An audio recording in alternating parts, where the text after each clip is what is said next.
हजरत मालिक बिन दिनार फरमाते मैंने 60 हज किए।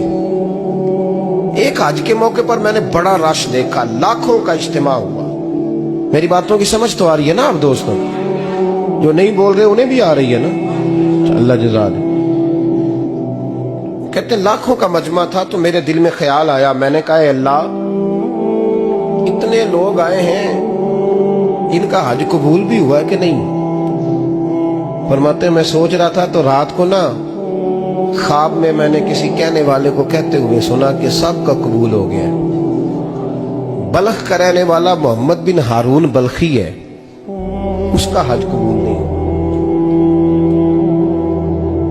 फरमाते शहरों के अलग-अलग खैमे लगते थे। अब भी आप हज करने जाएं तो पाकिस्तानियों की रिहाइशें अलग होती हैं, इंडियन की अलग, बांग्लादेश के अलग, मिस्री, यमनी, सब लोग अलग-अलग रिहाइशें होती, झंडे लगे होते हैं मुल्कों के। कहते मैंने सवेरे उठ के ढूंढना शुरू कर दिया, ढूंढता हूँ वो बंदा मिले। कहते जहां बल्ख शहर के लोग रहते थे वहां चला गया तो मैंने लोगों से पूछा तुम में मोहम्मद बिन हारून बल्खी कौन है? लोग कहने लगे वो तो बड़ा नेक आदमी है, परहेजगार है, बड़े भोले भाले, बड़े अल्लाह वाले, रियाज आपको बस हम ही जानते हैं, वो तो बड़ा नेक है, परहेजगार आदमी। तो मैंने कहा अच्छा कहाँ है? उन्होंने कहा पहाड़ के पीछे उसने खैमा लगाया हुआ है, सारी रात इबादत करता है, सारा दिन रोजा रखता है, कायमुल लैल है, साइमुद दहर है। क्या बात? फरमाते मैं उन लोगों की बात सुन के हैरान हो गया कि मुझे क्या बताया गया, ये क्या कह रहे हैं? फरमाते मैं पहाड़ के पीछे गया। हज़रत मालिक बिन दिनार अलैहि रहमा फरमाते हैं जब मैं वहां पहुंचा तो मैंने उस शख्स को मुसल्ले पे बैठे देखा। कसरत इबादत के आसार उसके वजूद पर नजर आ रहे, सीधा बाजू उसका कटा हुआ था। फरमाते 2 रकते मुकम्मल करके ना मैंने उससे अस्सलामु अलैकुम कहा तो मुझे कहने लगा वालेकुम सलाम, आप मालिक बिन दिनार हैं? मैंने कहा बड़ी इसकी फिरासत है। फरमाते फिर उसने ठंडी सांस ली, कहने लगा आपको ख्वाब आई होगी कि मेरा हज कबूल नहीं। फरमाते मुझ पर और बिजली गिरी कि क्या कह रहा? मैंने कहा यार लोग भी तेरी तारीफ कर रहे हैं और तेरी बसीरत भी बड़ी है, तो ये माजरा क्या है? कहने लगा आप ना पूछे। ये कह के उसने रोना शुरू किया, देर तक रोता रहा। मैंने कहा नहीं यार तू बता। कहने लगा नहीं आप ना पूछे, आप नाराज हो गए। मैंने कहा मैं नहीं होता, तू बोल ना। कहने लगा हुजूर 24 साल हो गए मुझे हज करते हुए, 24 साल, 24वां हज है मेरा, और हर साल कोई अल्लाह का वली आके बताता है कि जा चला जा तेरा कोई नहीं कबूल हुआ। बेपरवाही वेख सज्जन दी जिथे किसे दी पेश न जावे, उन्हें ताजा वाले दर दर रोले ते मंगते तख्त बिठावे, आजम किसे नु कारा मिलदा ही कोई काबे खाली आवे। कहते हैं उसने मुझे कहा हुजूर 24वां हज है, हर साल कोई बताता है। मैंने कहा तेरी गलती। कहने लगा मैं अपनी माँ का नाफरमान। मैंने कहा वाकया क्या हुआ? कहने लगा हजरत अल्लाह ने मुझे दौलत दी, माल दिया, जमीनें दी तो मैं अय्याश हो गया। इमाम मालिक बिन दिनार रहमतुल्लाह अलैह फरमाते मुझसे कहने लगा पैसे आए तो मैं अय्याश हो गया।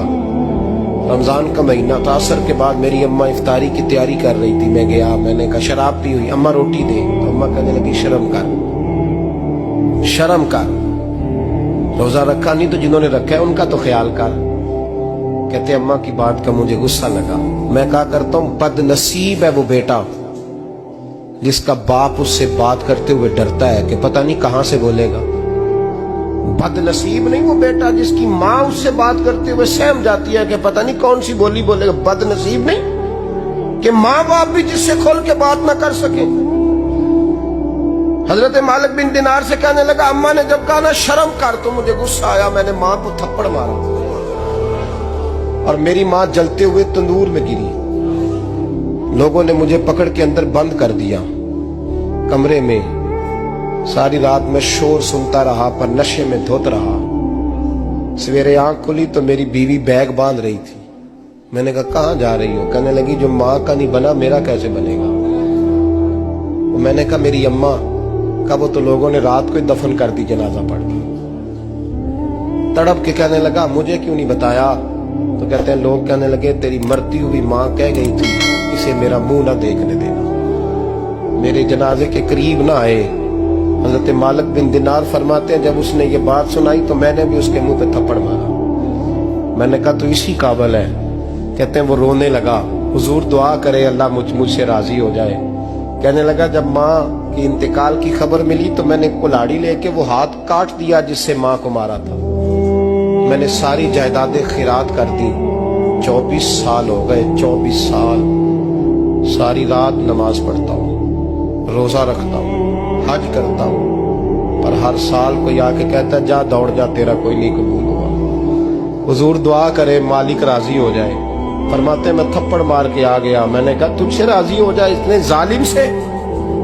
امام مالک فرماتے ہیں رات کو آ کے سویا تو مجھے خواب میں رسول پاک کا دیدار ہوا. تو نبی پاک علیہ السلام نے فرمایا مالک تو اسے مایوس کیوں کر آیا ہے, اللہ تو بڑا مہربان ہے. کہا حضور ماں کے نافرمان کو معافی کیسے ملے گی؟ تو امام مالک فرمانے لگے نبی کریم نے فرمایا جا اسے جا کے بتا دے تجھے قیامت میں تیری ماں کی وجہ سے بخش دیا جائے گا. کہا حضور اماں کی وجہ سے کس طرح؟ تو محبوب فرمانے لگے اس کی ماں قیامت میں اس کے خلاف مقدمہ دائر کرے گی رب کریم کی عدالت میں. اے اللہ میں نے 9 ماہ پیٹ میں رکھا, درد سہ کے اسے جنا, جگر کا خون پلا کے پالا اور اسی نے مجھے قتل کیا. رب کریم اس کی ماں کا مقدمہ سن کے کہے گا اٹھاؤ اس کو دوزخ میں پھینکو, اس نے ماں جلائی تھی اسے بھی جلاؤ. محبوب فرمانے لگے جب پکڑ کر کے مالک اس کو محمد بن ہارون کو لوگ لے جائیں گے نا جہنم کی طرف, ابھی فرشتے گھسیٹیں گے ہی تو پلٹ کے پھر اماں کی طرف دیکھے گا, اور دوسری دفعہ پھر گھسیٹیں گے تو پلٹ کے دیکھے گا, اور تیسری دفعہ پھر پلٹ کے کہے گا اماں یہ مجھے جلانے لگے, اماں یہ جہنم میں پھینکنے لگے. میرے حبیب فرمانے لگے وہ جل کے مرنے والی ماں وہاں بھی بول پڑے گی, کہے گی یا اللہ چل میں نے معاف کیا تو بھی معاف کر دے, اے اللہ میں نے معاف کیا تو بھی معاف کر دے, اللہ تو معاف کر دے اسے.